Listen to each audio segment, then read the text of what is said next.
జగన్ కాకుండా వైసీపీలో ఉన్నది 10 మంది ఎమ్మెల్యేలు. ఆ 10 మంది ఎమ్మెల్యేల్లో ఒక మహిళా ఎమ్మెల్యే వెళ్ళిపోబోతున్నారు జగన్‌ని వదిలి అని గత కొద్ది రోజులుగా ప్రచారం జరుగుతుంది. ఆమె ఎవరు అంటే బద్వేల్ ఎమ్మెల్యే డాక్టర్ సుధా. వైఎస్ఆర్‌సీపీకి సంబంధించిన ఎమ్మెల్యే. పైగా కడప జిల్లా బద్వేలుకి సంబంధించిన ఎమ్మెల్యే. అయితే దీనికి సంబంధించి గత కొద్ది రోజులుగా జరుగుతున్న ప్రచారానికి ఫుల్ స్టాప్ పెట్టాలని ఆమె ఒక క్లారిటీ ఇచ్చారు.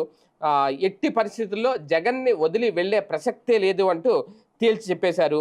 ఎన్ని అవంతరాలు ఎదురైనా ఊపిరి ఉన్నంత వరకు జగనన్న వెంటే నడుస్తాను, పార్టీ మారే ఆలోచనే లేదు అంటూ బద్వేలు వైఎస్ఆర్సీపీ ఎమ్మెల్యే డాక్టర్ దాసరి సుధా స్పష్టం చేశారు.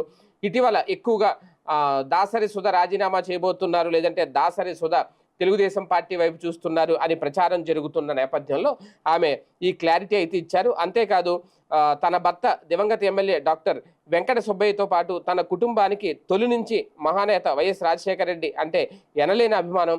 తన భర్త మరణించిన వెంటనే వైఎస్ జగన్మోహన్ రెడ్డి తనను తన కుటుంబాన్ని ఓదార్చి ఎమ్మెల్యే టికెట్ ఇచ్చారు.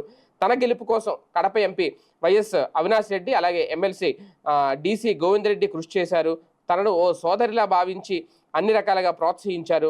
విజయవాడకు వెళ్తే జగనన్న తనకు అపాయింట్మెంట్ ఇవ్వలేదని, పూర్తి అవాస్తవం ఇవ్వలేదు అనే మాట అనేది ఆమె స్పష్టం చేశారు.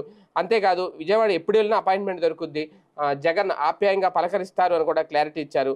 పదవి ఉన్నా లేకపోయినా తుది శ్వాస విడిచే వరకు మాత్రం వైఎస్ఆర్సీపీలోనే కొనసాగుతాను అంటూ దాసరి సుధా క్లారిటీ